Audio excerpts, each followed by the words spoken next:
দোস্ত, তোর ওই সিনেমার নায়িকাদের মতো আপু, মানে আলভিনা আপু, তোকে কেমন জানি করে দেখে না, মনে হয় চক দিয়েই তোকে খেয়ে ফেলবে। তোকে ইনিয়ে বিনিয়ে কিছু বুঝাইতে চাচ্ছে মনে হয়। ধুর, সে আমার চাচাতো বোন, তাও আবার সিনিয়র। এসব ভাবিস না। আপুরা কেউ কি বলে তোমার হেয়ারটা আজ বেশ স্মার্ট লাগছে, তোমাকে সেক্সি চকলেট বয় লাগছে? দোস্ত, আমি বাজি ধরে বলতেও পারি ও তোকে পছন্দ করে। প্লিজ, বেশি ফ্যান্টাসিতে যাস না। আমি রিয়াদ, ক্লাসের সবচেয়ে চুপচাপ ছেলেগুলোর একজন। অন্যরা যখন প্রেমপত্র ঘোরাঘুরি নিয়ে ব্যস্ত, আমি তখন লাইব্রেরি বা গেমসে। কিন্তু আমার জীবনটা পুরো উল্টে গেল যেদিন থেকে আমার চাচাতো বোন আলবিনার চোখ পড়লো আমার উপর। 3 বছরের বড়, সাহসী, ভয়ঙ্কর আর ভীষণ হট। যেমন শরীরের রং তেমনই চেহারা, আর ফিগার পুরো সিনেমার নায়িকাদের মতোই। চাচাতো বোন না হলে অনেক আগেই কিছু হয়ে যেত মনে হয়। ইদানেই সে আমার দিকে এমন ভাবে তাকায় যেন আমি তার পরবর্তী শিকার। পেছন থেকে হঠাৎ আলবিনা আপু ডাকলো। আইডিয়ান, একটু দাঁড়াও তো। জি। এভাবে ভয় পাও কেন? আমি আবার খেয়ে ফেলবো নাকি? না, মানে একটু তাড়ায় আছি। লাইব্রেরি পরে যাবে, আগে আমার সাথে 1 কাপ চা খেয়ে তারপর যা। না আপু, আমি আপু বলো না, নাম ধরে রাখো। আলভিনা। আমি কিছু বলার আগে সে এমনভাবে আমার চোখে তাকালো যেন আমার ভেতরটা পড়ে ফেলছে। গলা শুকিয়ে গেল। ইশারা ইঙ্গিত দেখে একটু অন্যরকম মনে হচ্ছিল সে আমার কাছ থেকে কিছু চাচ্ছে। সন্ধ্যায় বাসায় ফিরে যখন একটু স্বস্তি নিলাম, তখনই নূর এসে আমার কানে কানে বলল। ভাইয়া, জানো আপু তোমার ছবি গোপনে মোবাইলে রাখে। কি? তোমার চ্যাটও পড়ে, তোমার ক্লাস টাইম টেবিল জানে। ও বলে আমার পছন্দ আমি পাবে, সম্পর্কের ট্যাগ লাগিয়ে কেউ বাঁচতে পারবে না। আমি বাকরুদ্ধ। এই মেয়ে আসলে চাচাতো বোন না, একদমই আলাদা কিছু। ভয় লাগছে না, হয়তো একটু ভালোই লাগছে। আর ভাবতেও একটু অনুভূতির ফিল পাচ্ছি যে এমন হট আর সুন্দরী মেয়ে আমার উপর ক্রাশ খেয়ে বসে আছে। সকালে ঘুম থেকে উঠেই বুঝলাম বাসার বাতাসে কেমন যেন একটা টান টান ভাব। মা চুপচাপ আমার মুখের দিকে তাকিয়েছিল, যেন কিছু বলতে চাইছে। রিয়াদ, আলভিনা কি তোমার প্রতি একটু বেশি খেয়াল রাখে না? না মা, মানে কই না তো। গতকাল রাতে বারান্দায় ওর সাথে তোমার কথোপকথন শুনেছি। শুধু এতটুকু বলি, সে মেয়ে যতই আপন হোক, তার আর তোমার মাঝে একটা লাইন থাকা উচিত। আমি মাথা নিচু করে চুপচাপ বসে থাকলাম। মা যদি জানতো ও আসলে কিভাবে তাকায় আমার দিকে, কিভাবে কথা বলে। কলেজে গিয়ে কিছুটা রেহাই পাবো ভাবছিলাম, কিন্তু ওখানে গিয়ে পড়লাম ধরা। ক্যাম্পাসের এক কোনায় হঠাৎ আমার হাত ধরে টান মেরে দাঁড় করালো আলভিনা। তুমি আমার থেকে এড়িয়ে যাচ্ছ কেন? না, মানে আমি তো এমন কিছু করিনি। চোখে চোখ রেখে একটা কথা বলো, তোমার কি আমার জন্য কিছু ফিল হয় না? আমি চুপ, বুক ধুক ধুক করছিল, কিন্তু আমি মুখে বললাম, তুমি তো আমার চাচাতো বোন। তো কি, সম্পর্ক চ্যাক দিয়ে থামিয়ে রাখা যায় না কাউকে। আমি পছন্দ করি, ভালোবাসি। ভয় পেও না। যদি ভয় পেতে থাকো তবে প্রেম তোমার জন্য না, রিয়াদ। ওর ঠান্ডা ঠান্ডা গলা শুনে মনে হচ্ছিল সে যেন আমাকে প্রেম করতে বাধ্য করবে, হয় ভয় দেখে নয় ভালোবাসা দেখিয়ে। সকালে কলেজে ঢুকতেই তানভীর পাশে এসে দাঁড়ালো।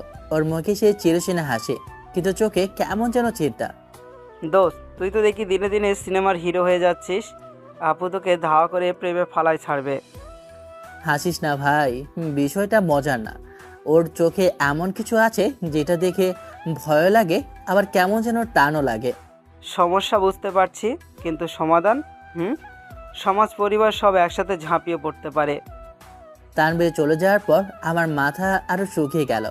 বিকেলে বাসায় ফেরার পর আবার আলবিনার মুখোমুখি হতে হলো। চেহারায় কষ্ট আর ভয় একসাথে কেন, রিয়াদ? আমি কি এতই খারাপ? না, তুমি এমন বলছো কেন? আমি তো ভালোবাসি তোমায়, কিন্তু তুমি আমার থেকে পালাচ্ছ। আমি সহজভাবেই চাইছিলাম, এখন কঠিনভাবে চাইতে বাধ্য করো না আমাকে।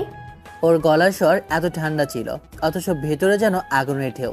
আমি কিছু বলার আগে মা এসে পড়লো ঘরে। তোমরা আবার একসাথে? রিয়াদ, আমার কথা মনে আছে তো? তুমি কি এখন বুঝতে পারছো ব্যাপারটা কোথায় যাচ্ছে? আমি শুধু মাথা নিচু করলাম। মায়ের কথায় রাগ নেই, ভয় আছে। আর আলবিনার দৃষ্টিতে ছিল ঘোষণা, সে আমাকে ছাড়বে না। বিকেলে পড়া টেবিলে বসেছিলাম, তখন হঠাৎ ফোনে একটা মেসেজ। আজ রাত 8টায় পুরাতন শহরের মোড়ের ওইখানে থাকিস। দেরি করলে ভালো হবে না।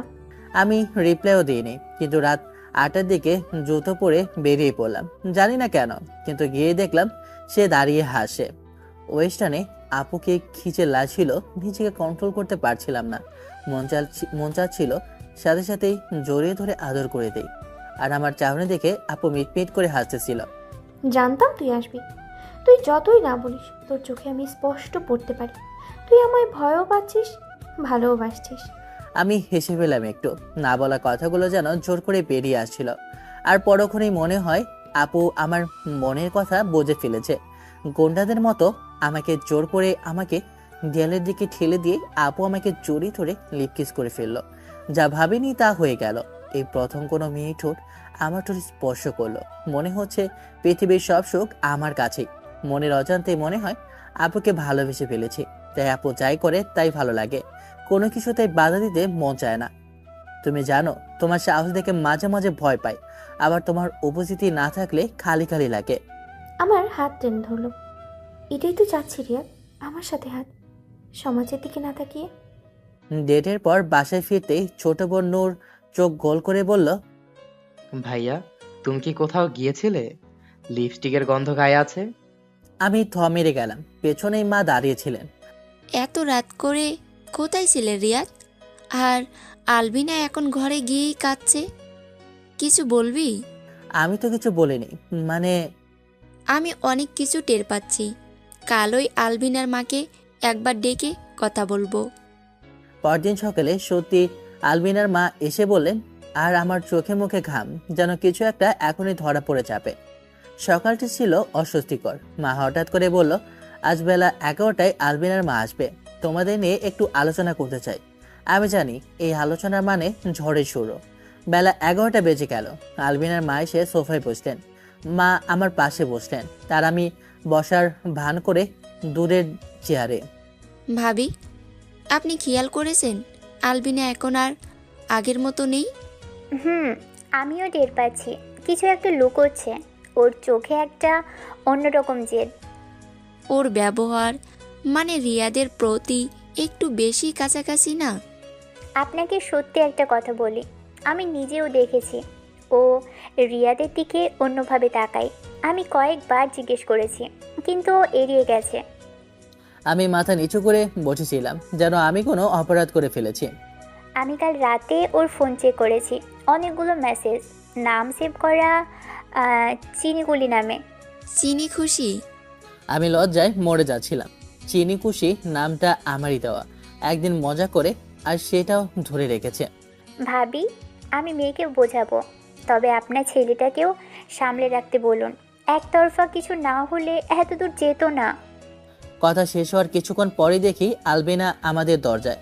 মা চাচি তখনও বসে, আর সে ঢুকেই বলল, আমি কিচ্ছু লুকাবো না। হ্যাঁ, আমি রিয়াদকে ভালোবাসি। সেটা কারোর রুচিতে নাই হতে পারে, তাতে আমার কিছু যায় আসে না। আলবিনা, তুমি কি জানো তুমি কি বলছো? খুব ভালো করে জানি। আমি এই বাড়ির মেয়ে, ওর চাচাতো বোন, তাই বলে কি আমি ভালোবাসতে পারি না? চুপ করো। এই কথা বাড়ির বাইরে গেলে আমাদের মুখ দেখাতে হবে না। আমি ভয় পাই না মা। ভালোবাসায় ভয় পেলে তো আর প্রেম হয় না, শুধু লুকাচুরিটাই হয়। আমি স্তব্ধ। ওর ওই রকম ঘোষণা আমি কল্পনাও করিনি। আমি মায়ের মুখের দিকে তাকালাম। একটা নিঃশব্দ যুদ্ধ শুরু হয়ে গেছে, আর আমি মাঝখানে পড়ে যাচ্ছি। সেদিনের ঘটনার পর মা আমার সাথে কোনো কথা বলেনি, শুধু একবার বলেছিল, এই বাড়িতে নিয়মের বাইরে কিছু ঘটতে পারবে না, মনে রাখিস। আমি কথা বলতে গিয়েও থমকে যাই। ঠিক তখনই ফোনটা বেজে উঠল। আলবিনার। ব্যস্ত থাকিস না তো, ভাবিস না আমি হাল ছেড়ে দেব। আমি একটু বিরক্ত হয়ে বললাম, তুমি কি বোঝো না, এটা ঠিক হচ্ছে না। ঠিক পাবে, ঠিক কে ঠিক করে? সমাজ না তোমার মা? আমি জানি ওর যুক্তিগুলো তর্কের বাহিরে, কিন্তু তবুও বললাম, তুমি আমার চাচাতো বোন, সমাজ এটা মেনে নেবে না। তুই আমাকে ভালোবাসিস কিনা শুধু এইটুকু বল। আমি চুপ করে রইলাম। না বলতেও পারিনি, হ্যাঁ বলতেও ভয় লাগছিল। দুপুরে তানবীর আসলো। চেহারা দেখে মনে হলো ও সব জানে। রিয়া, তুই প্রেমে পড়েছিস রে ভাই, আমি তোর চোখে দেখেছি। আমি জবাব দিলাম, ভয় লাগছে তানবীর। এমন একটা সম্পর্কে জড়াতে চাই না যেখানে সব বাধা হয়ে দাঁড়াবে। কিন্তু মনের কথা আটকানো যায়? ভয় থাকলেও যদি ভালোবাসা হয় তাহলে? তানভীর চলে গেলে আমি আয়নার নিচের দিকে তাকালাম। হ্যাঁ, সত্যি তো, আমার ভয় আর ভালোবাসার মাঝের রেখাটা আজ ঝাপসা হয়ে গেছে। সন্ধ্যায় মা হঠাৎ বললেন, আগামীকাল থেকে আলবিনার সাথে এক রুমে বসে পড়বি না, আমি ওকে বলে দিয়েছি। আমি চুপ করেছিলাম, কিন্তু মনে মনে বুঝলাম যুদ্ধটা এখন পুরোদমে শুরু হতে যাচ্ছে। পরদিন সকালটা কেমন যেন ঘোলাটে। মা আমার বইগুলো আলাদা করে দিল, আলমিরার বই অন্যদিকে রেখে বলল, তুই এখন একা পড়বি। আমার ঠোঁট শুকিয়ে গেল, কিন্তু কিছু বলার সাহস হলো না। আলবিনার সাথে বাড়াবাড়ি চলবে না, না হলে তোর পড়াশোনার 12টা বাজবে। আমি বুঝে গেলাম মা আমাকে আলবিনা থেকে সম্পূর্ণ আলাদা করে দিতে চায়। দুপুরে ঘরে কেউ ছিল না, হঠাৎ দরজা ঠেলে আলবিনা ঢুকে পড়ল। দরজা বন্ধ কর, কথা আছে। আমি তাড়াহুড়ো করে বললাম, এভাবে হুট করে আসিস কেন? যদি কেউ দেখে? আমি ভয় পাই না রিয়াদ, তোকে নিয়ে আমার স্বপ্নটা ভয় পেলে শেষ হয়ে যাবে। আমি ওর চোখের দিকে তাকিয়েছিলাম। ওর চোখে কোনো ভয় নেই, বরং অদ্ভুত এক শপথ। আমি জানি তুই এখনো দ্বিধায় আছিস, কিন্তু আমি নিজের ভালোবাসায় বিশ্বাস করি। আমি বললাম, তুমি একটু সময় দাও, আমি নিজেকে বুঝতে চাই। আমি তোকে সময় দিচ্ছি না রিয়াদ, কারণ তুই সময় পেলেই পালাবি। এখনই বল, আমার সাথে থাকবি কি না? আমি ওর সামনে একদম নরম হয়ে গেলাম, বললাম, তোমার সাহসী ভালোবাসার কাছে আমি হেরে গেছি। আমরা কিছুক্ষণ চুপচাপ বসে থাকলাম। দরজার বাইরে আচমকা একটা আওয়াজ। ভাইয়া, আমি কাউকে কিছু বলবো না, চিন্তা করো না, আমি তোদের জন্যই আছি। আমি থমকে গেলাম। নূর কি সব শুনে ফেলেছে? মা কিছু বুঝলে বড় ঝামেলা হবে ভাইয়া, সাবধানে চলিস, আমি পাশে আছি। নূর যেন হঠাৎ করে আমার ছোট বোন থেকে সবচেয়ে বড় সাপোর্টার হয়ে উঠল। আমি এখন আর নিজেকে আগের মতো ফাঁকি দিতে পারি না। নিজের মনের ভেতরে ওর জন্য একটা নরম জায়গা তৈরি হয়ে গেছে। বিকেলে তানবীরকে নিয়ে ছাদে উঠলাম। ও সব শুনে হেসে ফেলল। দেখ, আমি আগেই বলেছিলাম তুই প্রেমে পড়েছিস, এখন শুধু মুখে স্বীকার করাটা বাকি ছিল। বললাম, হ্যাঁ, আমি ভালোবেসে ফেলেছি, কিন্তু এখন যা চলছে এতে শেষ কোথায় জানি না। শেষ তোরা দুজনেই ঠিক করবি রে, সমাজ পরিবার তো সব সময় কিছু একটা বলবেই। আমি একটু সাহস পেয়ে গেলাম ওর কথায়। রাতে ঘুম আসিল না। ফোন করলাম আলভিনাকে। বললাম, তুমি আমাকে পাল্টে দিচ্ছ, যে ভয়কে সাহসী রূপ দিচ্ছ। তুই তো এমনিতেই ভদ্র ছেলেছিলি, একটু বেয়াদব বানালে তো প্রেম জমে। হেসে ফেললাম। আমরা বেশ কিছুক্ষণ কথা বললাম। রাত কাবার হয়ে গেল। পরদিন দুপুরে ঘরে কেউ ছিল না। আমি আলবিনাকে লিভিং রুমে নিয়ে এলাম। মুভি দেখতে বসেছিলাম দুজনেই পাশাপাশি। হঠাৎ মা ঢুকে পড়লো। এই হচ্ছে তোর একা পড়া, ঘরের মধ্যে বসে সিনেমা দেখছিস? আমি উঠে দাঁড়িয়ে গেলাম। আলবিনা কিছু বলতে যাচ্ছিল, মা থামিয়ে দিল। আর একটাও কথা না, আলবিনাকে আমি এখান থেকে সরিয়ে দিচ্ছি, কালই ওর মামার বাসায় যাবে। মা চলে গেল, দরজা বন্ধ করে দিল। আমি স্তব্ধ। তুই ভয় পাবি না রিয়াদ, আমাকে সরিয়ে দিলেও আমি তোর কাছেই ফিরবো। আমি ওর হাত ধরলাম। এই প্রথম আমি নিজে ওর হাত ধরলাম। বললাম, তোমাকে কেউ সরাতে পারবে না আলবিনা, আমি এবার রুখে দাঁড়াবো। সকালে ওকে নিয়ে যাওয়া হলো। চাচা আর মা মিলে ওকে গাড়িতে তুলে দিল। আমি দাঁড়িয়ে দেখছিলাম, কিছু বলতে পারছিলাম না। আলবিনা চোখে পানি নিয়ে শুধু বলল, ভেবো না, আমি আবার আসবো। গাড়ি চলে গেল। আমি দাঁড়িয়ে থাকলাম বহুক্ষণ। তারপর একা ঘরে ফিরে গেলাম। ঘরটা অদ্ভুত ফাঁকা মনে হচ্ছিল। নূর আমার রুমে এসে চুপচাপ বসে রইল। তারপর বলল, ভাইয়া, তুমি কাঁদো না, ও ফিরে আসবে, আমি জানি। বললাম, সবকিছু এত কঠিন হয়ে গেল কেন রে? আমি তো কাউকে কষ্ট দিতে চাইনি। মা বুঝবে না ভাইয়া, কিন্তু তুমি যদি নিজে সাহস না দেখাও তাহলে কেউ পাশে দাঁড়াবে না। আমি নূরের মাথায় হাত রাখলাম। এই ছোট মেয়েটার কথা যেন আমাকে ভেতর থেকে নাড়া দিয়ে গেল। সন্ধ্যায় আলবিনার মেসেজ এলো। ওরা ফোন নিয়ে নিয়েছে, কিন্তু আমি কাজের মেয়ে নম্বর থেকে পাঠালাম, তুই ঠিক আছিস তো? আমি কেঁপে উঠলাম। এই মেয়েটা কি আসলেই এতটা পাগল আমার জন্য? ঠিক তখনই মা রুমে ঢুকলো। এত চিন্তিত মুখ কেন?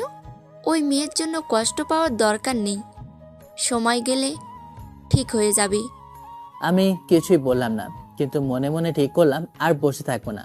রাতে ঘুমাতে পারিনি, শুধু ভাবছিলাম কিভাবে ওকে ফিরিয়ে আনবো আর কিভাবে সবাইকে বোঝাবো এই সম্পর্কে কোনো অন্যায় না। পরদিন সকালে আমি তানবীরকে ডেকে ছাদে নিয়ে গেলাম। মনটা অস্থির হয়ে উঠেছিল। বললাম, তানবীর, আমি আর চুপ করে থাকতে পারবো না, কিছু একটা করতেই হবে। তোকে অনেক আগেই বলেছিলাম, এই ভালোবাসা নিয়ে যদি দাঁড়াতে না পারিস তাহলে হারিয়ে ফেলবি সব। বললাম, তুই থাকবি তো আমার পাশে? আমি থাকবো রে তোর পাশে, তোর জন্য যা লাগে করব। দুপুরে নূর আমার রুমে এসে দরজা বন্ধ করলো। ভাইয়া, মা ফোনে কারোর সাথে কথা বলছিল, আমি শুনতে পাইনি ঠিক, কিন্তু মনে হচ্ছে ওরা আলভিনার বিয়ের কিছু ভাবছে। মাথার ভেতর জ্বর বয়ে গেল। আমি বসে থাকতে পারলাম না। ফোনটা তুলে বারবার আলবিনার মেসেজ খুলে দেখছিলাম। মা তখন ঘরে এসে দাঁড়ালো, চেহারায় সন্দেহ স্পষ্ট। ফোনটা দে তো, আমি দেখি কি এত গোপন করিস। বললাম, না মা, কিছু না, শুধু কলেজের কিছু কাজ। তোর চোখ দেখেই বুঝি তুই এখনো ওর সাথে যোগাযোগ রাখছিস। বললাম, তুমি যা ভাবছো তা নয়, আমি ঠিক আছি। মা চলে গেল, কিন্তু আমি জানি এবারও পুরোপুরি নজরে রাখবে আমাকে। রাতে তানভীর আমাকে মেসেজ দিল, এক কাজ করা যায় রে, ওর মামার বাসায় ঠিকানা এনে ফেল, আমি প্ল্যান করতেছি। উত্তরে লিখলাম, ঠিকানা আমি জোগাড় করতেছি, এবার কাউকে কিছু না বলে ওকে ফিরিয়ে আনবো। রাতে তানভীর এসে বলল, ঠিকানাটা পাইছি রে, উল্টো পাশের মহল্লায়, নাম করিমপুর, ওর মামার বাসা। আমার বুক ধকধক করতে লাগলো। এখনই তাহলে সময়, একবার গেলে দেখা করা যাবে। বললাম, তুই যাবি আমার সাথে? যাইব না মানে? তুই যদি না যাস আমি একাই নিয়ে আসতাম ওরে। পরদিন বিকেলে দুজনে রিক্সা করে বের হয়ে পড়লাম। আমার মুখ ঢাকা, বুক ধরা, মাথা গরম। করিমপুর এলাকায় পৌঁছে দরজা খোলা বাসা খুঁজে বের করলাম। একটা মাঝারি সাইজে টিন সেট বাড়ি, গেটের বাইরে নাম লেখা আব্দুল কাদের, সরকারি পুলিশ কর্মকর্তা। তানভীর বলল, ভেতরে ঢুকবি কেমনে? বললাম, ওকে একটা চিরকুট পাঠাতে হবে, কাজের মেয়েটার হাত ধরে। তানভীর বলল, তাহলে দে, আমি কিছু ব্যবস্থা করি। তাই কিছুক্ষণ পর একটা ছোট বাচ্চা মেয়ে এসে গেটের ভেতরে ঢুকলো। আমাদের লেখা কাগজটা ওর হাতে তুলে দিয়েছিল তানভীর। মিনিট 10 পরেই আমি যেন দম বন্ধ হয়ে যাওয়ার অনুভব করলাম। দরজার ফাঁক দিয়ে পেরিয়ে এলো আলভিনা, মুখে কপালে ওড়না, চোখে ভয়, কিন্তু তাকানোতেই প্রেম এবং বিদ্রোহ। তুই পাগল, এখানে এসে গেছিস? তুই জানিস না মামা পুলিশ, ধরা পড়লে তোদের সবাই শেষ। বললাম, আমার কিছু যায় আসে না, শুধু তুই বল, আসবি আমার সাথে? একটু চুপ করে থেকে বলল, আজ না, কাল দুপুরে এসো, আমি রেডি থাকবো, কিন্তু সাবধানে আসিস, কেউ যেন টের না পায়। ওর চোখে চোখ রাখলাম। সেই পূর্ণ রাগিনী, সেই ভয়হীন মেয়েটা এখন আমার জন্য সব ঝুঁকি নিতে রাজি। পরদিন দুপুরে তানভীর আর আমি আবার রওনা হলাম করিমপুরের দিকে। মাথার ভেতর শুধু একটাই ভাবনা, ওকে ফিরিয়ে আনতেই হবে। তানভীর বলল, ব্যাগ এনেছিস? যদি পালাতে হয় তখন লাগবে। বললাম, ব্যাগ তো আনছি, কিন্তু মনে হচ্ছে যুদ্ধ করতে যাচ্ছি রে। বাড়ির গেটের একটু দূরে দাঁড়িয়ে আছি, হঠাৎ আলভিনা বেরিয়ে এলো। কাছের মতো চোখে তাকিয়ে বলল, সব কিছু রেডি, শুধু তুই আসবি, আমি ছুটে যাব। বললাম, চল, আর এক মুহূর্ত না। ঠিক তখনই গেটের ভেতর থেকে গলা ভেসে এলো, আলবিনা, কই যাচ্ছিস তুই? আলবিনা পেছনে তাকিয়ে থমকে গেল। ওর মামা, চোখে সন্দেহ, হাতে ফোন। এই ছেলেটা কে? মাথা ঠান্ডা রেখে বললাম, আমি ওর ক্লাসমেট, আলবিনাকে কলেজের একটা কাজে নিতে এসেছি। কলেজের কাজ ছুটির দিনে? ওরে ভেতরে যা। পরিস্থিতি হাতের বাইরে যাচ্ছে দেখে আলবিনা হঠাৎ গেট খুলে আমার হাত চেপে ধরলো। আমি যাচ্ছি মামা, আমাকে জোর করে আটকেও না, আমি ওকে ভালোবাসি। আমি তো এই মেয়ে এতটা সাহস দেখাতে পারে ভাবিনি। কি বললি তুই? তোদের পরিবার জানে? তারা মানে না মানবে না, কিন্তু আমরা একসাথে থাকবো, এই আমরা ঠিক করেছি। তানভীর ততক্ষণে বাইকে স্টার্ট দিয়ে দিয়েছে। আমরা দুজনে লাফ দিয়ে উঠে পড়লাম বাইকে। আলবিনা আমার পেছনে শক্ত করে জড়িয়ে ধরলো। গেটের সামনে দাঁড়িয়ে থাকা মামা চিৎকার করে উঠল, তুই পালিয়ে বিয়ে করবি? আমি তোর বাবাকে এখনই বলছি। বাইকের গতি বাড়িয়ে দিলাম, এখন আর পেছন ফিরে দেখার সময় নেই। তানভীর আমাদের নিয়ে গেল তার বড় ভাইয়ের ফাঁকা ফ্ল্যাটে। সে শহরের বাইরে, তাই কয়েকদিন ওখানেই লুকিয়ে থাকা যাবে। তোমরা দুইজন একটু টাইট হয়ে থাকো, পাশের ফ্ল্যাটে খালা থাকে, খবর পেলে ব্যাস সব শেষ। আমি বললাম, আমরা সাবধানে থাকবো। সন্ধ্যার পর আলবিনা চুপচাপ আমার পাশে এসে বসলো, একদম চুপ, ওর চোখে পানি টলমল করছিল। বললাম, কি হয়েছে তোমার? আমি কাউকে এতটা কষ্ট দিতে চাইনি রিয়াদ, কিন্তু আমি কাউকে ছাড়া থাকতে পারতাম না, তোকেও না। আমি ওর হাত ধরলাম, বললাম, তুমি শুধু আমাকে আঁকড়ে ধরে থাকো, বাকিটা আমি সামনে নেব। কিন্তু রাতেই সব এলোমেলো হয়ে গেল। আমার ফোনে মার কল টানা 4বার রিসিভ না করায় এবার তানভীরের ফোনে মা ফোন দিল। তোর বন্ধু কি তোর পাশেই আছে? বল তোকে বাড়িতে আসতে। তুই কোথায় আছিস? তানভীর রক্ষা করতে গিয়ে বলল, আন্টি সে আমার এক আত্মীয়র বাসায় গেছে। আর কিছু বলার দরকার নেই, আমি সব বুঝেছি। ও যদি 1 ঘন্টার মধ্যে ফিরে না আসে, আমি থানায় খবর দেব। আমি অসহায় চোখে আলবিনার দিকে তাকালাম। তুমি যা বলবে তাই করব। যদি ফিরে যেতে হয় আমি যাব, বাট প্রমিস মি, তুমি আমাকে ছেড়ে দিবে না। আমি ওকে শক্ত করে জড়িয়ে ধরে আলতো করে কিস করে পড়লাম। তুমি তো আমার বউ হবেই একদিন, আজ না হোক কাল। সকালবেলা অনেক ভেবেচিন্তে তানভীরকে বললাম, চল বাড়িতে নিয়ে যাই ওকে, আর লুকিয়ে কিছু হবে না। আলবিনা চুপ করে আমার পেছনে বসেছিল বাইকে, কিছু বলছিল না, কিন্তু আমি ওর কাপা হাত অনুভব করছিলাম। বাড়িতে ঢুকতেই মা গর্জে উঠলেন, এটাই কি শেখালি তোদের এই কলেজে চাচাতো বোনের সাথে পালিয়ে বেড়াস? মেয়েটা কি এতটাই বেহায়া? নিজের বড় হয়েও লজ্জা নেই? সমাজ কি বলবে? বললাম, মা লজ্জা নেই, আমি তো কিছু চুরি করিনি, ভালোবাসার মানুষকে ফিরিয়ে এনেছি। ভালোবাসা? একসাথে খেলাধুলা করা মেয়েকে এখন বউ বানাবি? সি রিয়াদ।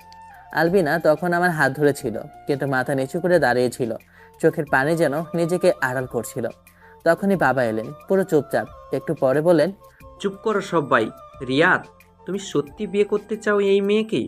মাথা উঁচু করে বললাম, হ্যাঁ বাবা, এখন না হোক পরে, আমি ওকেই বিয়ে করব। সমাজ কি বলবে ভেবেছিস? আপন বোন বলে ডাকা মেয়েটাকে এখন বউ বলবি? বললাম, বউ আর বোন এক জিনিস না, সম্পর্ক মানুষ বানায়, আর ভালোবাসা তৈরি হয় হৃদয় থেকে। বাবা তখন কিছুক্ষণ চুপ করে রইলেন, তারপর বললেন, আচ্ছা, ওর পরিবারকে ডেকো, দেখি তারা কি বলে। একতরফা কিচ্ছু হবে না। আমি চমকে উঠলাম। এই প্রথম বাবা সরাসরি না বলেনি, এটা তো একটা সূচক।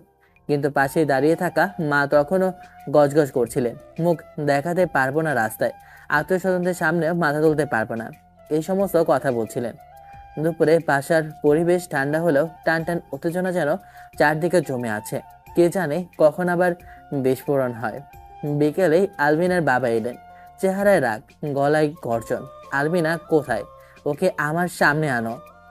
বললেন, তুমি আমার মেয়েকে অপহরণ করেছো, সমাজে মুখ দেখাতে পারছি না আমরা। ও নিজে এসেছে রিয়াদের সাথে, অপহরণ না। আগে মেয়েকে জিজ্ঞেস করুন। আলবিনা নিজে এসে দাঁড়ালো, শক্ত গলায় বলল, আমি পালাইনি, আমার ইচ্ছেতেই এসেছি। ওর দিকে তেড়ে এসে বললেন, তুই আমার মুখ কালো করলি, একটা নিকৃষ্ট কাজ করেছিস। নিজের ভালোবাসা টিকিয়ে রাখতে গেলে যদি মুখ কালো হয় তাহলে তাই হোক, আমি রিয়াদকে ছেড়ে যাব না। মা তো ভেতরে মুখ চেপে কাঁদছে, আর বাবা মাথা নিচু করে বসে আছে, কিন্তু আমি এক পা পেছাতেও রাজি না। উঠে দাঁড়িয়ে বললাম, আঙ্কেল আপনি ওকে নিতে চাইলে নিতে পারেন, কিন্তু আমি চুপচাপ বসে থাকবো না। আমি ওকে ভালোবাসি, আমি ওকে বিয়ে করব। পুরো ঘরে পিন পিন নীরবতা, এমন কথা কেউ আশাই করেনি। ঠান্ডা গলায় বললেন, এই মেয়ে যদি আমার বাড়ি ফিরেও আসে, আমি ওকে আর নিজের সন্তান মনে করব না। আমি আলবিনার হাত ধরলাম, বললাম, তবে থাকুক আমার কাছে, আমি আর পাশে আছি, যেমনটা কথা দিয়েছিলাম। সকালে ঘুম ভাঙতে দেখি মা দরজার সামনে দাঁড়িয়ে, মুখটা গম্ভীর। তোর বউকে বলিস রান্নাঘরে যে কিছু শিখে আসতে। বড় হয়ে বিয়ে করেছিস, এখন দায়িত্ব বুঝে নে। আলবিনাকে বললাম, তুমি যাবে রান্নাঘরে? মা তো বললো কিছু করতে। চেষ্টা করব, যদি কিছু উল্টোপাল্টা হয়ে যায় পাশে থাকবে তো তুমি? আমি শিখে নেব। হেসে বললাম, তুমি রান্না করো, আমি পাশে দাঁড়িয়ে গন্ধ শুকিয়ে যাচাই করব। রান্নাঘরে ঢুকতেই ওর ভেতরের ভয় বেরিয়ে এলো, চোরার আগুন হঠাৎ বাড়তেই পিছিয়ে গেল। ছুটে এসে বললেন, তোর কি হুঁশ আছে? চুলা সামলাতে পারিস না? সংসার চালাবি কিভাবে? আমি শিখে নেব, একটু সময় দিন। কড়া স্বরে বললেন, শিখে নেব বলে সব হয় না, মুখে মুখে জবাব দিতে জানিস তো ভালোই। আমি তখন রান্নাঘরে ঢুকে আলবিনার পাশে দাঁড়ালাম, বললাম, তুমি পারবে, শুধু সময় দাও নিজেকে, মা তোমাকে বুঝবে একদিন। চোখ উল্টে চলে গেলেন, চেহারায় ভরপুর বিরক্তি। ওর চোখে পানি, ধীরে ধীরে বলল, আমি ব্যর্থ হচ্ছি রিয়াদ। ওর কাঁধে হাত রাখলাম, বললাম, তুমি তো বাইরে ভয়ানক গুন্ডে, কিন্তু ভেতরে এতটা নরম কেন? কাঁচো কেন? তুমি পাশে না থাকলে আমি হয়তো ভেঙেই পড়তাম। বিকেলে তানবীর এলো। মুখ থমথমে দেখে জিজ্ঞেস করলাম, কি হয়েছে রে? মুখ এমন কেন? ভাই, কলেজে তোর নামে অভিযোগ গেছে। মেয়েকে ভুলিয়ে নিয়ে যাওয়ার আলভিনার বাবা দিয়েছে। থমকে গেলাম। কি বলিস? ও তো নিজের ইচ্ছে দিয়ে এসেছিল। হ্যাঁ, কিন্তু এখন কলেজে ওর ছাত্রত্ব বাতিল করার প্রসেস চলছে। খুব সিরিয়াস ব্যাপার রে ভাই। বুক ধকধক করছে।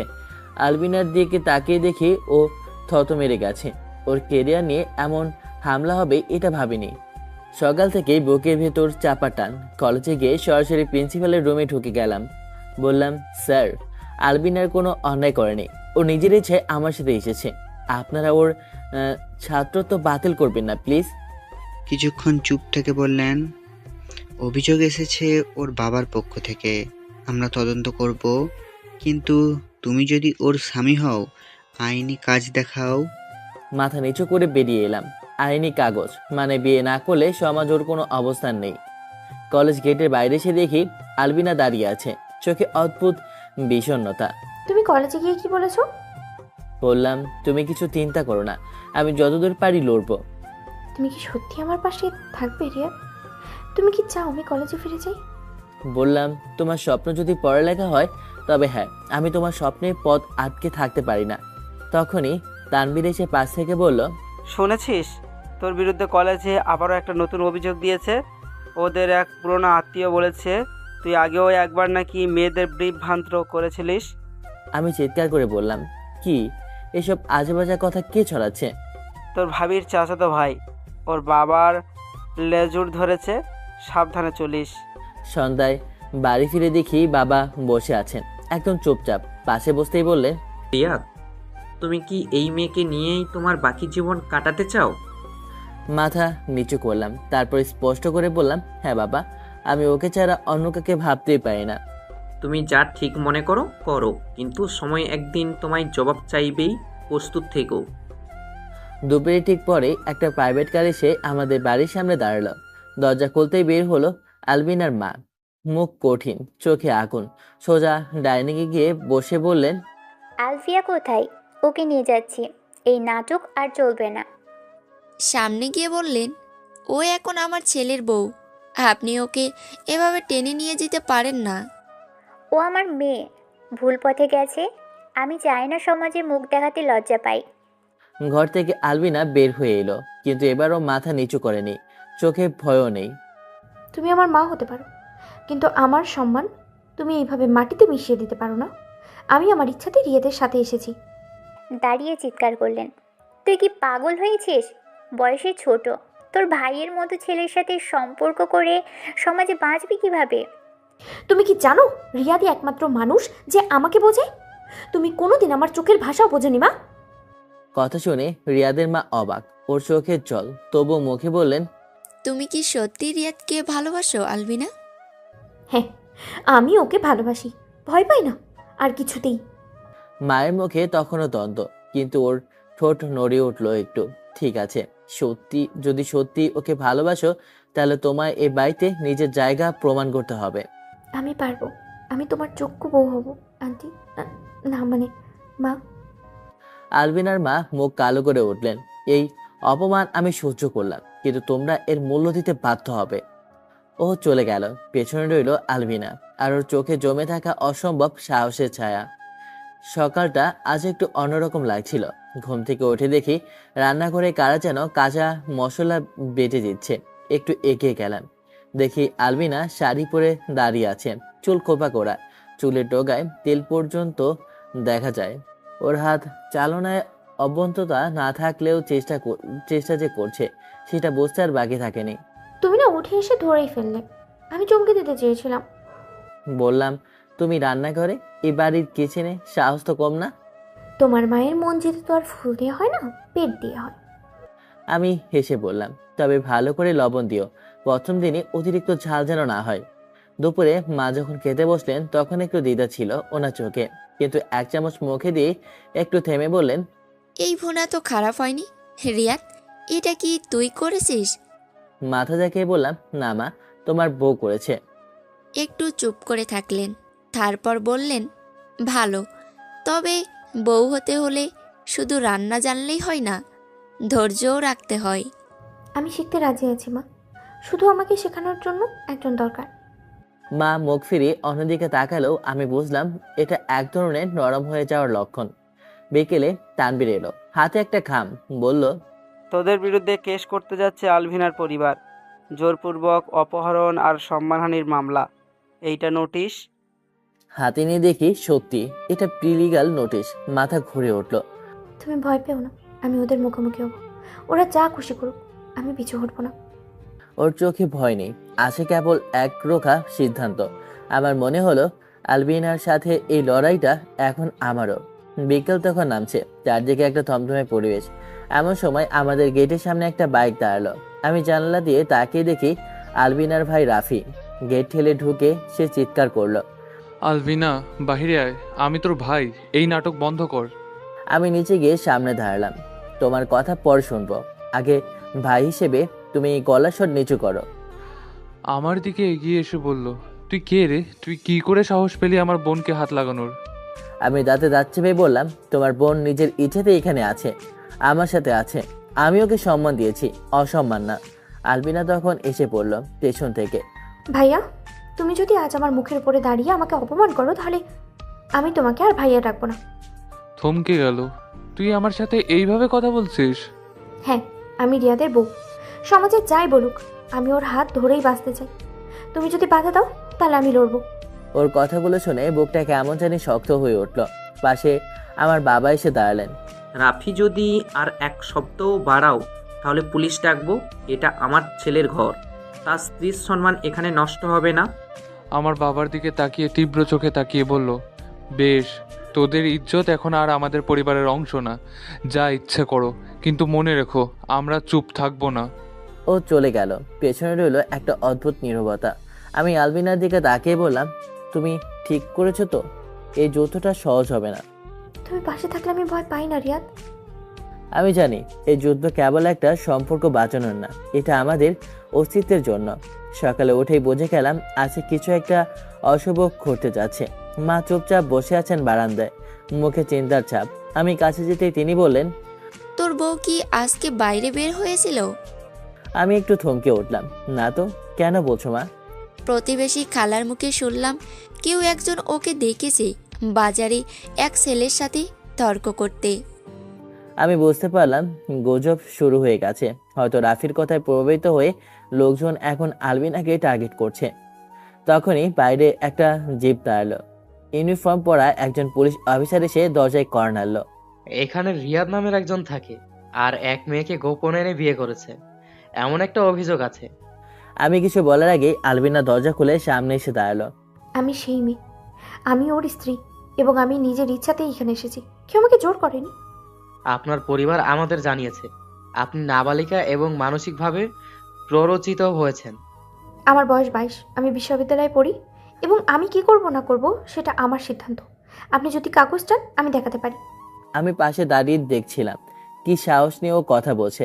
পুলিশ অফিসার কিছুক্ষণ চুপ থেকে বলল, আপনার সাহসের প্রশংসা করি, তবে আইনের আয়তায় আপনাদের বিয়ের কাগজপত্র প্রস্তুত রাখবেন। আবার দেখা হবে। ও চলে যাওয়ার পর প্রতিবেশী খালা গেটের বাইরে থেকে বলে উঠল, হাই হাই, এই মেয়েটার চোখ মুখ দেখলেই বোঝা যায় কতটা সাহসী। আর আমাদের রিয়াদও তো দেখে প্রেমে অন্ধ। আমি তাকিয়ে বললাম, আপনাদের গসিপ আর দয়া ছাড়া আমরা বাঁচতে পারি খালা। আলবিনা আমার হাত চেপে ধরলো আর বলল, তুমি যতক্ষণ পাশে আছো আমি ভয় পাবো না, কিন্তু প্রস্তুত থেকো, যুদ্ধটা এবার সত্যিকারের হতে চলেছে। সকাল 6টা বাজতে একটা করকরে আওয়াজে দরজায় ঠকঠক পড়লো। আমি খুলতেই দেখি আলবিনার মা। উনি গম্ভীর মুখে ভেতরে ঢুকলেন। পেছনে আমাদের পরিচিত উকিল রফিক সাহেবও। তুই আমার মুখের উপর এভাবে সংসার শুরু করেছিস? আর তুই রিয়াদ, তোদের কি লজ্জা নেই? আমি ধীরে বললাম, খালা, আলবিনা আমার স্ত্রী। আমরা কাউকে আঘাত করতে চাইনি, আমরা শুধু একসাথে থাকতে চেয়েছি। বিয়ে? কোন বিয়ে? কোথায় কাবিননামা? রফিক সাহেব সামনে এসে ব্যাগ থেকে নথি বের করলেন। আন্টি, কাবিননামায় এই যে আইনিভাবে স্বাক্ষর করা, মেয়েটির বয়স প্রমাণ সহ দেওয়া আছে। উনি নরম স্বরে বললেন, আপনার মেয়ে প্রাপ্তবয়স্ক, নিজের ইচ্ছেতে বিয়ে করেছে, আইন অনুযায়ী কোনো বাধা নেই। আলবিনার মা চোখে পানি চলে এলো আর বলল, তুই আমাদের কথার মান রাখলি না আলফিয়া। কি এমন ছিল রিয়াদে যে বাকি দুনিয়াকে ভুলে গেলে? ভালোবাসা ছিল মা, তুমি আমাকে বোঝার চেষ্টা করোনি। আমি যদি ভালোবাসায় সুখী হই সেটা কি ভুল? রিয়াদের বাবা তখন সামনে এলেন। ভাবি, আমাদের ছেলেমেয়েরা ছোট নেই। আমরা যদি এখনো তাদের বাধা দিই, ওরা কষ্ট পাবে। সম্পর্ক জোর করে ভাঙা যায় না। আমি বুঝলাম বাবা এবার সত্যি আমাদের পাশে এসে দাঁড়িয়েছেন। আলবিনা আমার হাত চেপে ধরলো। তুমি আমার স্বামী, আমি তোমার পাশেই থাকবো। চলো একটা নতুন শুরু করি। আমি মাথা নেড়ে বললাম, তুমি থাকলে আমি সব পারি। বিকেলে তখন হঠাৎই গেটের সামনে একটা বাইকের আওয়াজ। চিৎকার করে গেট খুলে ঢুকলো রাফি, আলভিনার ভাই। চোখ লাল করে, মুখে রাগ যেন আগুন। তুই এই বাড়িতে আসছিস আলভিনা? তোকে খুঁজে পুরো এলাকা ঘুরে ফেলেছি। আমি স্বামীর বাড়িতে আছি ভাইয়া, তুমি এভাবে চিৎকার করে আসছো কেন? আমি সামনে গিয়ে বললাম, রাফি ভাই, আমাদের মধ্যে যা হওয়ার হয়েছে, এখন অন্তত সম্মানের সঙ্গে কথা বলেন। তুই মুখ বন্ধ রাখ, তোকে আমি শাস্তি না দিয়ে ছাড়বো না। তোরা আমার বোনকে ফুসলিয়ে নিয়ে এসেছিস। চুপ ভাইয়া, কেউ আমাকে ফুসলায়নি। আমি নিজের ইচ্ছাতেই বিয়ে করেছি, ভালোবেসেই করেছি। তোর বয়স বেড়ে গেছে, তাই কি নিজের ইচ্ছাতে যা খুশি করবি? তুমি কি বলছো রাফি? আমি তোমার বোন, আর তুমি আজ এমন একটা কথা বলছো? আমার মা তখন ভেতরে এগিয়ে এসে বললেন, এই বাড়িতে কেউ তোর বোনকে ছোট করেনি, ওকে সম্মান দিয়েই রাখা হয়েছে। এখন তুমি এই বাড়িতে এসে ঝামেলা করবে না। আলবিনার মা কিছুক্ষণ চুপ থেকে বললেন, রাফি, এবার থামো। আলফিয়া এখন ওর ঘরের বউ, তুমি চাইলেও ওকে টেনে নিয়ে যেতে পারবে না। আমি লক্ষ্য করলাম আলবিনার ঠোঁট কাঁপছে, ঠোঁট চোখ ভিজে গেছে। ভাইয়া, আমি তোমাকে ভালোবাসি, কিন্তু তুমি আজ যা করেছো সেটা আমার হৃদয়ে আঘাত দিচ্ছে। তুমি চাও না আমি সুখী হই? রাফি কিছুক্ষণ চুপ, তারপর বাইক ঘুরিয়ে বলল, তুই যদি তোর সিদ্ধান্তে অটল থাকিস তাহলে আর কখনো আমার মুখ দেখবি না। সে চলে গেল। আর আলবিনা বারান্দায় দাঁড়িয়ে দাঁড়িয়ে কাঁদতে লাগলো। তুমি পাশে থেকে রিয়াদ, আমি এত কষ্ট সহ্য করতে আর পারছি না। আমি ওর কাঁধে হাত রেখে বললাম, তুমি একা না আলভিনা, আমি আছি, চিরদিনের মতো আছি। দুপুরের দিকে হঠাৎ করে কলিং বেল বাজলো। দরজা খুলতেই দেখি মজিদ চাচা, আমাদের পাশের বাসার সবচেয়ে কড়া ধরনের মানুষ। মুখে ভাঁজ, চোখে ঘোরতর রাগ। তুই কি করেছিস রিয়াদ? চাচাতো বোনকে বিয়ে করেছিস? সমাজে মুখ দেখাবো কিভাবে? শান্তভাবে বললাম, চাচা, আমরা একে অপরকে ভালোবাসি, সেটা কি সমাজের চোখে এতই অপরাধ? তোর মা বাবা কি বলে এসব? বংশে এভাবে অপমান কেউ এনেছে আগে? আমার মা এগিয়ে এলেন, চোখ নামিয়ে বললেন, আমরাও জানতাম না এসব এত দূর গড়াবে, কিন্তু এখন তো যা হবার হয়ে গেছে। আমার বুকটা একটু কেঁপে উঠল। মা এখনো দ্বিধায়।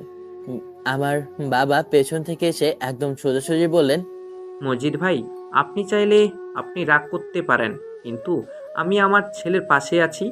ওরা ভুল করেনি, ভুল আমরা করেছি ওদের কথা না শুনে।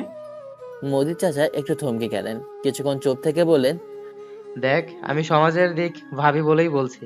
তবে যদি তোর বাবা মা সঙ্গে থাকে, আমি আর কিছু বলছি না। মজিদ চাচা চলে গেলেন। আমি মায়ের দিকে তাকালাম। মা চুপচাপ বসে চোখে জল ফেলছে। আমি পাশে গিয়ে বসে বললাম, মা, আমি তো তোমাদের অপমান করতে চাইনি, আমি শুধু ভালোবাসি।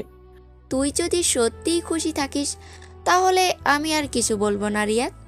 আলবিনা তখন পাশ থেকে এসে মায়ের পা ছুঁয়ে বলল, মা, আমি তোমার ছেলের পাশে থাকতে চাই সব সময়, আমাকে তুমি গ্রহণ করে নাও মা। মা আলবিনার মাথায় হাত রাখলেন। আমি বুঝলাম এটাই প্রথম আর আসল জয় আমাদের ভালোবাসার। সকালবেলা বারান্দায় দাঁড়িয়েছিলাম, হঠাৎ শুনলাম পাশের বাড়ির রোজিনা খালার কণ্ঠ। মুখে চায়ের কাপ, কিন্তু মুখে ভিষ। ছেলেটা তো নিজের চাচাতো বোনকে বিয়ে করে ফেললো। আজকালকার ছেলে মেয়ে কি যে করে। আরেকটা মহিলার সঙ্গে সুর মেলালো, শোনো শুনি, মেয়েটা নাকি আগেও কয়েকটা ছেলেকে মারধর করেছিল। শুনে আমার মুঠো শক্ত হয়ে গেল। এমন কথা সহ্য করা যায়? পেছন থেকে আলবিনা এসে হাত রাখলো আমার কাঁধে। তুমি চুপ থাকো, আজ আমি উত্তর দেব, ওদের মুখ বন্ধ করব। আমি অবাক হয়ে দেখলাম আলবিনা একদম শান্তভাবে নিচে নেমে রোজিনা খালার সামনে গিয়ে দাঁড়ালো। খালা, আপনি কি জানেন আমি কেমন? আপনি কি জানেন আমি আমার স্বামীকে কতটা ভালোবাসি। মা, তুমি এসব কি বলছো? আপনারা সবাই বলছেন আমি চাচাতো ভাইকে বিয়ে করেছি, সেটা পাপ। কিন্তু ভালোবাসা যদি পাপই হয়, তাহলে সমাজের নিয়ম পাপই হয়ে গেছে। আর আমি কাউকে মারিনি, আমি শুধু অন্যায়ের প্রতিবাদ করেছি। তাই গুন্ডি না বলে সাহসী বললেই আমি খুশি হব। পাশ থেকে আমার মা এসে দাঁড়ালেন, চুপচাপ শুনছিলেন সব। এবার মুখ খুললেন।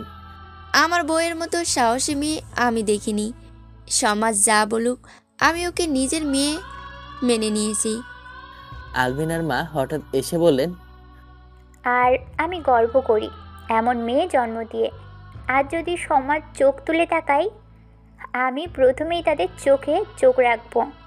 চারপাশ নিস্তব্ধ। রোজিনা খালার মুখ ধোয়া হয়ে গেল। আমি দেখলাম আলভিনার চোখের জল, তবে সেটা দুঃখের না, সাহসের। আমি ওর পাশে দাঁড়িয়ে বললাম, তুমি শুধু আমার না, এখন তুমি এই বাড়ির আত্মমর্যাদার নামও হয়ে গেছো আলভিনা। বিকেলে বাসায় বসে আলভিনার সঙ্গে গল্প করছিলাম, হঠাৎ কলিং বেল। দরজা খুললেই হতবাক হয়ে গেলাম। রিয়াদ ভাই, আমি একটু ভিতরে আসতে পারি? তুমি এসেছো এতদিন পর? রাফি মাথা নিচু করে ঢুকলো ঘরে। আলভিনা তখন চুপচাপ বসে তাকিয়ে রইল ওর দিকে।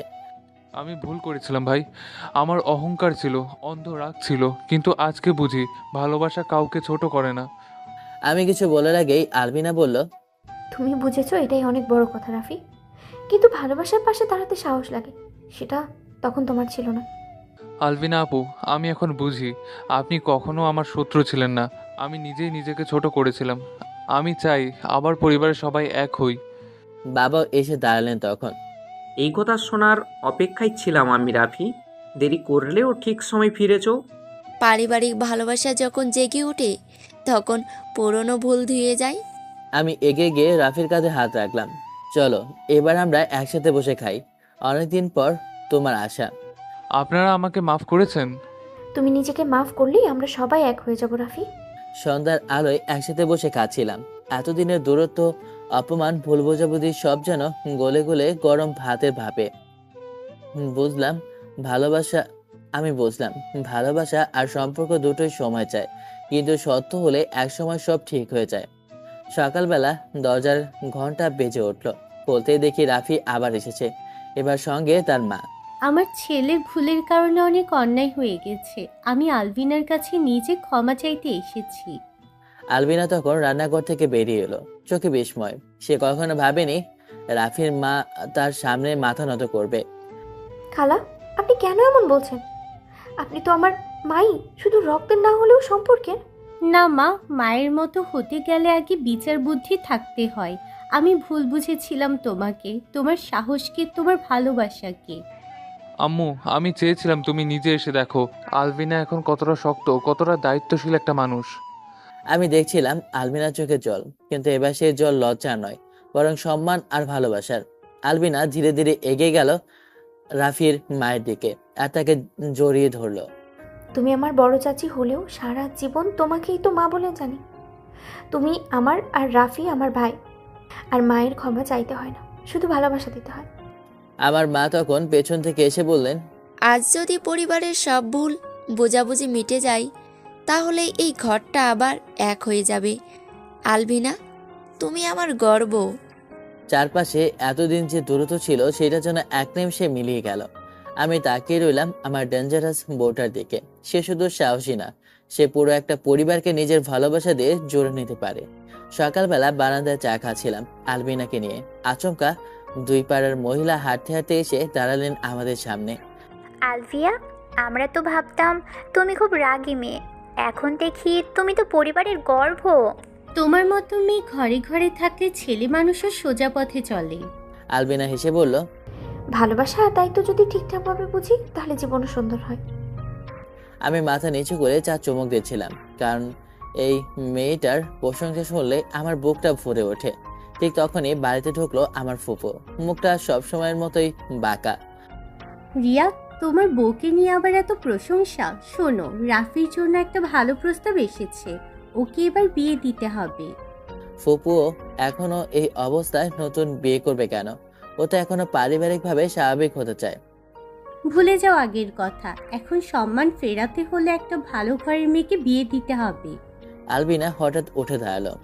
ফুপি, সম্মান ফেরানোর কাজটা বিয়ের মাধ্যমে হয় না, হয় নিজের ভুল বুঝে নেওয়ার মাধ্যমে। রাফি এখন আমাদের পরিবারের অংশ হতে চায়, নতুন শুরুর জন্য সময় দরকার। আমার বাবা এসে পাশে দাঁড়ালেন। আমি গর্বিত, আজ আমার ছেলের বউ আমাকে শিক্ষা দিল কিভাবে সম্পর্ক ধরে রাখতে হয়। ফুপু কিছু না বলেই ফিরে গেলেন। আমি আর আলবিনা তাকিয়ে রইলাম একে অপরের দিকে। আমার ডেঞ্জারাস বউটা আজ আবার প্রমাণ করলো সে শুধু সাহসী না, সে সঠিক কথাটাও বলে সময়ে। বিকেলবেলা উঠানে বসে আমি আর আলবিনা চা খাচ্ছিলাম। হঠাৎ দেখি রাফি নিজে এসে হাজির, মুখে এক অদ্ভুত প্রশান্তি। আলভিনা আপু, আমি একটা সিদ্ধান্ত নিয়েছি, আমি নতুন করে বিয়েতে রাজি না।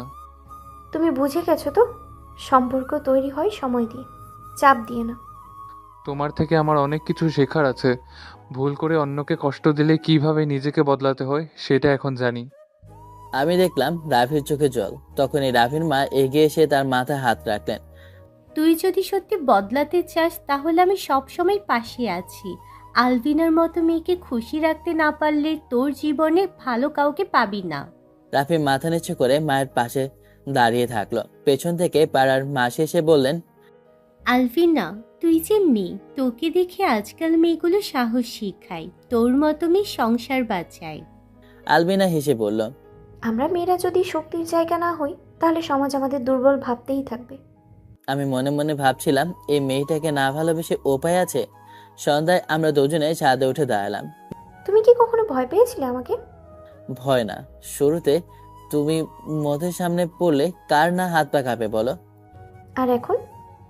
এখন আমি গর্ব করি তুমি আমার বউ। তুমি ভয় দেখাও না, তুমি আমার সাহস। আলবিনা হেসে আমার হাত ধরে বলল, তাহলে এবার আমাদের নতুন জীবনের প্ল্যান করো, আমি রেডি। আজ সকালটা ছিল খুব বিশেষ। মা হঠাৎ রান্নাঘর থেকে ডেকে বললেন, রিয়াদ, তোর বউটারে ডাক, আমি ওর জন্য কিছু এনেছি। আমি আলবিনাকে নিয়ে রান্নাঘরে গেলাম। মা হাতে একটা ছোট বাক্স ধরিয়ে দিলেন। খুলে দেখি। বাক্স খুলে দেখলাম একজোড়া সোনার কানের দুল। চোখে জল চলে এলো আলবিনার। তুই এই বাড়ির সম্মান হয়ে উঠেছিস মা, এটা আমার তরফ থেকে তোকে উপহার। আলবিনা মায়ের হাত ধরে বলল, তুমি আমাকে মেনে নেওয়াই ছিল আমার সবচেয়ে বড় পাওয়া। আমি শুধু দেখছিলাম আমার বউ কিভাবে এক একটা জায়গায় হৃদয় জিতে নিচ্ছে। বিকেলে প্রথমবারের মতো আমার শাশুড়ি মানে আলবিনার মা এলেন আমাদের বাড়ি। মেয়েটাকে যেভাবে আগলে রাখছো তাতে আমিও নিশ্চিন্ত। আমি হাসলাম। আলবিনাকে না আগলে রাখা যায় না খালাম্মা, সে নিজে আগলে রাখার মতো একটা মানুষ। ঠিক তখনই নিচের গেট থেকে কারো গলা ভেসে এলো, এই বাড়িতে কি আগের সেই রাগী মেয়েটাই বউ হয়ে এসেছে? আরে, এই মেয়েও এখানে ঘর রান্না করে?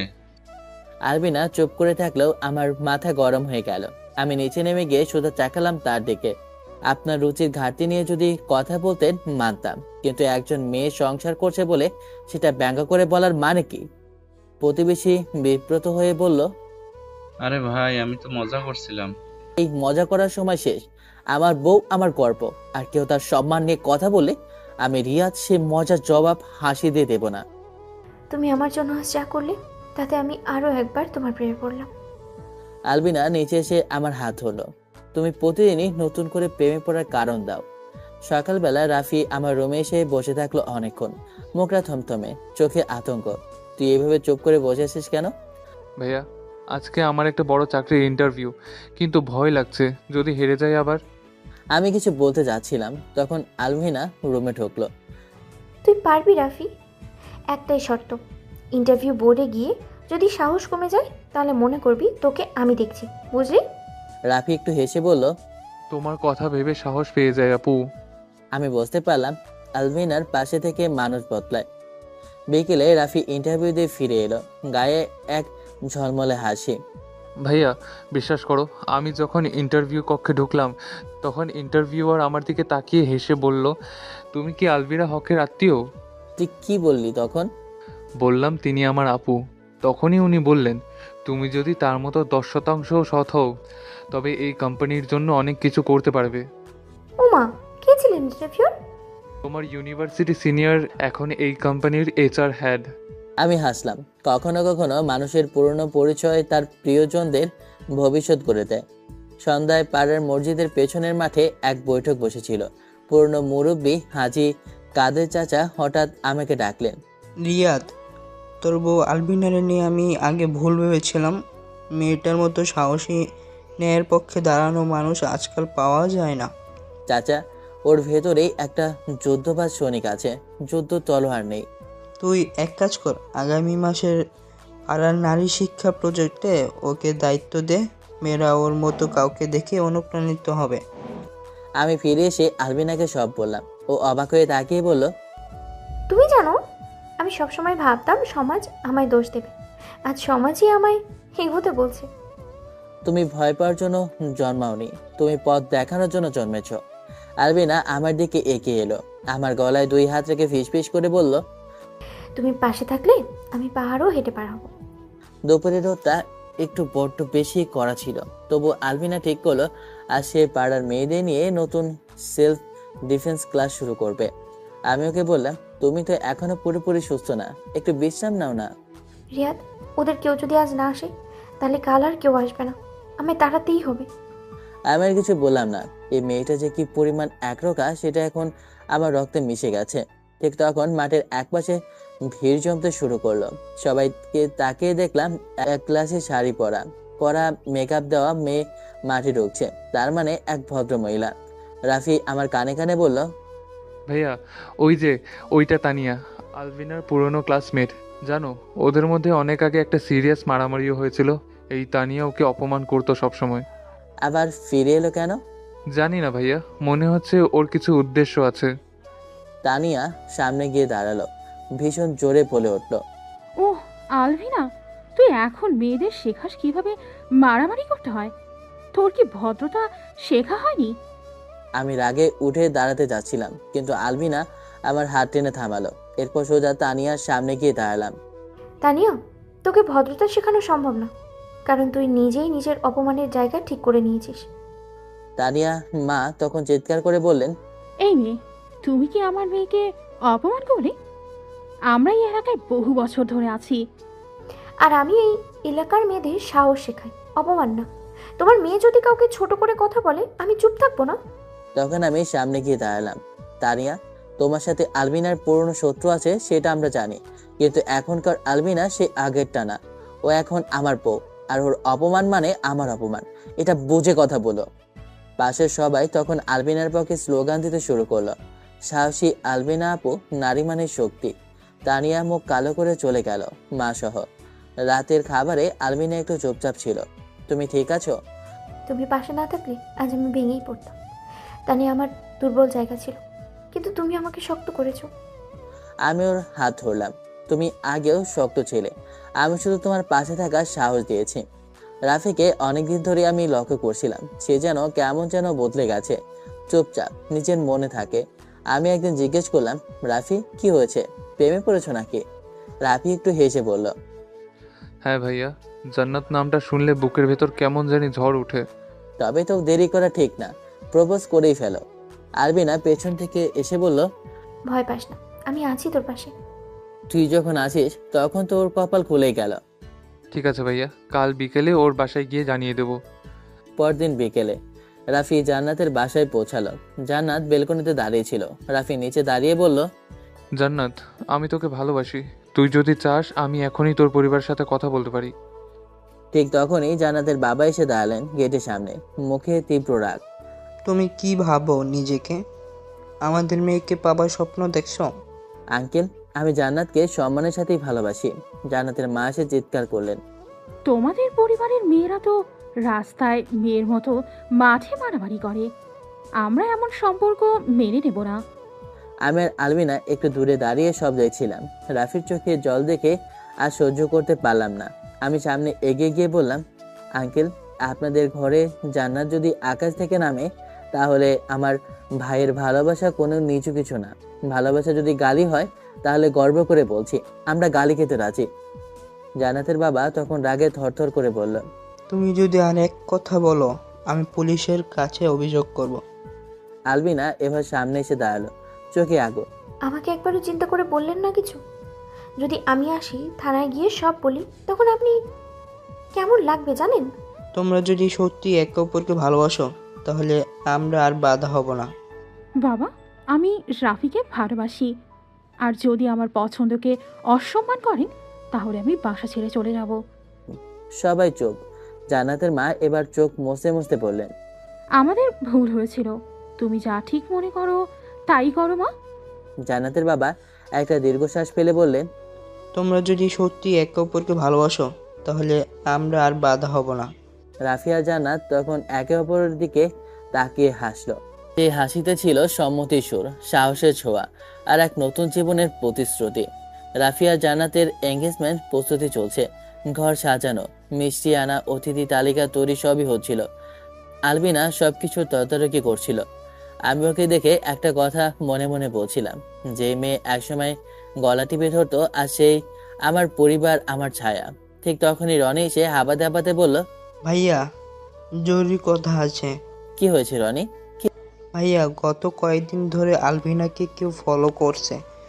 কাল আমি ওকে মার্কেটে দেখে পেছনে একটা লোককে দেখছি, আজকেও আবার।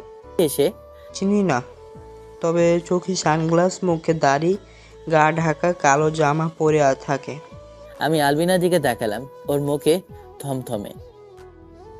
আমি জানি কে সে। কে? সোহেল, আমার পুরনো অতীত। সোহেল মানে তোর এক্স? হ্যাঁ, যাকে আমি ছেড়ে এসেছি, যে আমার পিছু ছাড়েনি এখনো। রাফি সামনে এসে বলল, তবে সময় এসে গেছে একসাথে সবকিছু ফেস করার। তাকে আমি নিজে খুঁজে বের করব, তুই চিন্তা করিস না। রাত নামলো। আমি আর রনি মিলে শহরে কিছু জায়গায় খোঁজ নেওয়া শুরু করলাম। অবশেষে এক জায়গায় সিসিটিভি ফুটেজে ধরা পড়লো সোহেলের ছবি। সে এক দোকানে দাঁড়িয়ে আলবিনার ছবি দেখছিল আর বলছিল, তুই কি ভেবেছিলি তোর অতীত তোকে ছাড়বে? আমি থেমে থাকলাম না। পরদিন দুপুরে আমি একা গেলাম সেই জায়গায়। সোহেলকে পেছন থেকে ডাকলাম, তোর সাহস অনেক, তাই না? এখনো মেয়েদের ভয় দেখাস? সোহেল ধীরে ঘুরে তাকালো। আলবিনার জন্য এখনো মন কাঁদে? তুই জানিস না ওর সাথে আমার সম্পর্কটা কেমন ছিল? তুই যা বলিস। আমি একটা কথাই বলবো, আলবিনা এখন আমার স্ত্রী, আমার জীবন। ওর কাছে আসার আগে 10 বার ভাবিস। তখন সোহেল বলল, খেলা তো এখনো শুরুই হয়নি। সে চলে গেল। আমি জানতাম ঝড় এখনো বাকি। সোহেলের সেই হুমকি ভরা চোখ আর কথাগুলো মাথা থেকে সরাতে পারছিলাম না। আলবিনার মুখে চিন্তার ছাপ স্পষ্ট। ও চুপচাপ আমার পাশে বসেছিল, কিন্তু আমি বুঝতে পারছিলাম ভেতরে ভেতরে কিছু করে করে খাচ্ছে ওকে। তুমি ঠিক আছো? না রিয়াদ, ঠিক নেই। ও যদি এবার কিছু করে ফেলে, আমি না ভয় পাচ্ছি। আমি আমি তোমাদের কারো ক্ষতি চাই না। তুমি আমার স্ত্রী, তোমার ভয়ের কারণ আমি নিজে হাতে মুছে ফেলবো। তুমি শুধু শক্ত থেকো। রনি তখন দূরে ঘরে ঢুকলো। ভাইয়া, মিলনের কাছ থেকে একটা খবর এসেছে। সোহেল আমাদের বাড়ির ঠিকানা, ছবি, সবার ডেইলি রুটিন সব কিছু খুঁজে বের করেছে। ওর হাতে একটা তালিকা আছে, যার নাম প্রথমে কে জানো? আলভিনা। আমার রক্ত হিম হয়ে গেল। এখন আর শুধু ভয় নয়, এটা একটা যুদ্ধ। এটা কি পুলিশ কেস করা উচিত না? আমার রক্ত হিম হয়ে গেল। এখন আর শুধু ভয় নয়, এটা একটা যুদ্ধ। না, এখনো না। আগে ওকে একবার মুখোমুখি হতে দাও, এবার খেলা আমি শুরু করব। মিলন আমাকে একটা ভিডিও ক্লিপ পাঠালো। তাতে দেখা যাচ্ছে সোহেল তার এক লোককে দিয়ে আমাদের বাসার সামনে সার্ভে করাচ্ছে।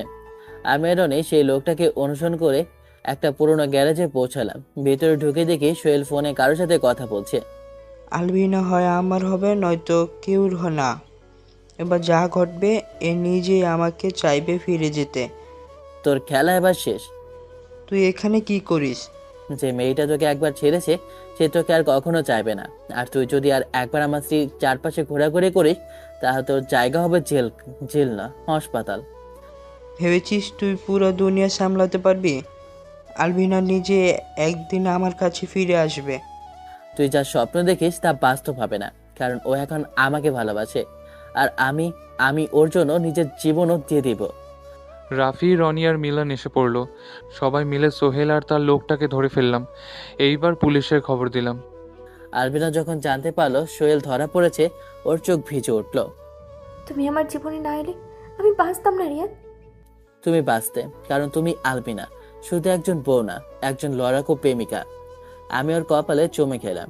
সোহেল গ্রেপ্তার হবার পর যেন একটা ভার নেমে গেল সবার বুক থেকে। বাড়িটা যেন আবার নিঃশ্বাস নিচ্ছে। মাও এখন আর চিন্তায় ভেঙে পড়েন না। বাবা আবার ছাদের পায়চারি করছেন, চোখে স্বস্তি। আমি এক কোণে বসেছিলাম, ঠিক তখন আলবিনা এসে আমার পাশে বসলো। তার মুখে একটা শান্তির ছাপ ছিল। তোমার জন্যই আজ আমি নিরাপদ। কিভাবে কৃতজ্ঞতা জানাবো বুঝতে পারছি না। তুমি শুধু পাশে থেকো, এটাই আমার পাওয়া। ও আমার কাঁধে মাথা রাখলো। মুহূর্তটা নীরব হলেও চোখে অনেক কিছু বলে দিয়েছিল। রাফি এসে ডাকলো, চলো, আজকে আমাদের এঙ্গেজমেন্টের দিন। ভাই, তুমি আর ভাবি না গেলে আমি রিং পরবো না। হাসি রে, আজকে তোদের দিন। তোদের হাসি দেখতে আমার ভালো লাগে। তুই তো একসময় বলতিস বিয়ে মানেই ঝামেলা। আর এখন ঝামেলায় আমার শান্তি। সবাই হেসে উঠলো। রাফির এঙ্গেজমেন্ট শুরু হলো। বাসা ভরে উঠলো অতিথিদের কোলাহলে, হাসিতে, আলোর ঝলকানিতে। মায়ের মুখে খুশির ঝিলিক, বাবার গলায় গর্ব। আলবিনা একটু দূরে দাঁড়িয়ে রাফিকে দেখছিল। আমি গিয়ে পাশে দাঁড়ালাম। কি ভাবছো? এই বাসার সবাই আমার আপন হয়ে গেছে, অথচ একসময় আমি ছিলাম এই পরিবারের এক চড়া স্বভাবের অপরাধী টাইপের একটা মেয়ে। তুমি কখনো অপরাধী ছিলে না, তুমি শুধু অন্যদের থেকে আলাদা ছিলে। আর সেই আলাদা জিনিসটাই আমাকে তোমার প্রেমে পড়তে বাধ্য করেছে। আলবিনা আমার দিকে তাকিয়ে একটু লাজুকভাবে বলল, তুমি যখন বলো তখন নিজের উপরে একটু বিশ্বাস হয়। আমি ওর হাতটা ধরলাম। পুরো অনুষ্ঠান জুড়ে আমরা একে অপরের হাত ছাড়িনি। আমি আর জান্নাতের এঙ্গেজমেন্ট শেষে বাবা উঠে দাঁড়িয়ে বললেন, আজ দুইটা জিনিস বলবো। এক, রাফির এঙ্গেজমেন্ট সফলভাবে শেষ হলো।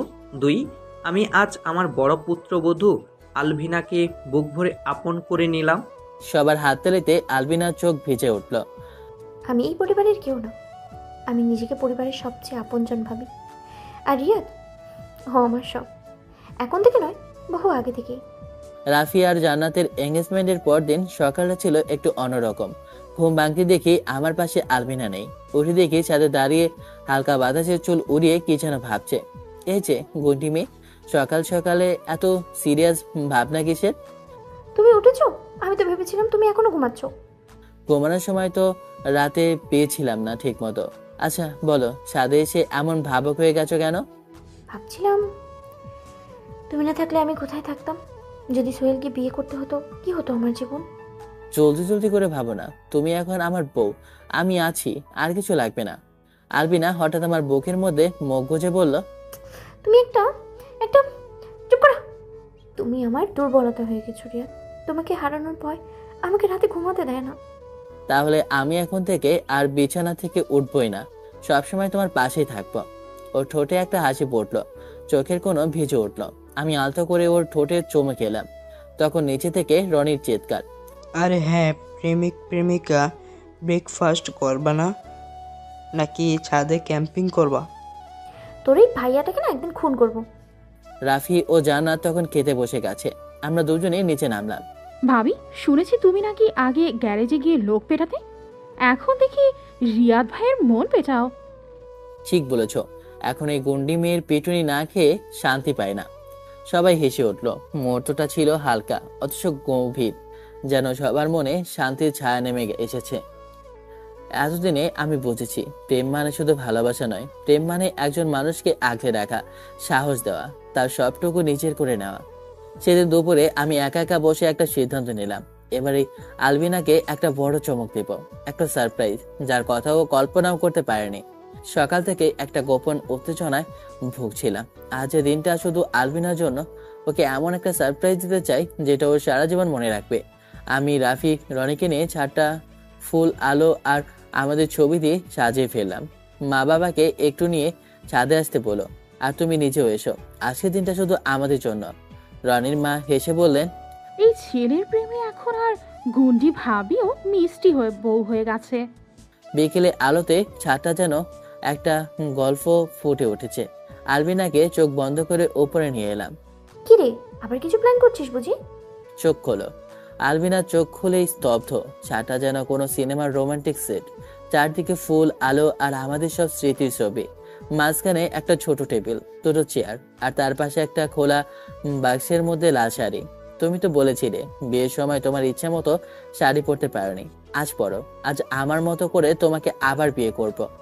আলবিনা চোখ দিয়ে টপ টপ করে পানি পড়তে লাগলো। তুমি আমায় এতটা ভালোবাসো রিয়াদ? তুমি তো জানো না, তুমি না থাকলে আমি পুরো অন্ধ হয়ে যাই। আমি তোমাকে শুধু ভালোবাসি না, আমি তোমাকে নিয়ে বাঁচি। রাফি, রনি আর বাবা মা একসাথে দাঁড়িয়েছিলেন। রাফি বলল, ভাইরে আজকে কিন্তু কাদাইলি। বাবা মা এসে আলবিনাকে জড়িয়ে ধরলেন। তুই এখন শুধু আমাদের পুত্রবধূ না, তুই আমাদের মেয়েও। তোর মতো মেয়ে পেয়ে গর্ব হয়। আলবিনা নীল শাড়ি আর নীল চুড়ি পরে এলো। আমি আবার ওর হাতে আংটি পরালাম। সবাই মিলে হাসি খুশিতে ছাদটা মাতিয়ে চললো। শেষ পর্যন্ত রিয়াদ আর আলবিনার ভালোবাসা পূর্ণতা পেল। দুই পরিবার একত্র হলো, ভুল বোঝাবুঝি মিটল। গুন্ডি বউ এখন হয়ে উঠলো রোমান্টিক জীবনসঙ্গী। কষ্ট, অপমান, ভয়ের পরও ভালোবাসাই জয়ী হলো। আল্লাহ হাফিজ, tata bye bye, have fun, খোদা হাফিজ। ভালো থাকবেন, সুস্থ থাকবেন, tata bye bye, have fun, খোদা হাফিজ।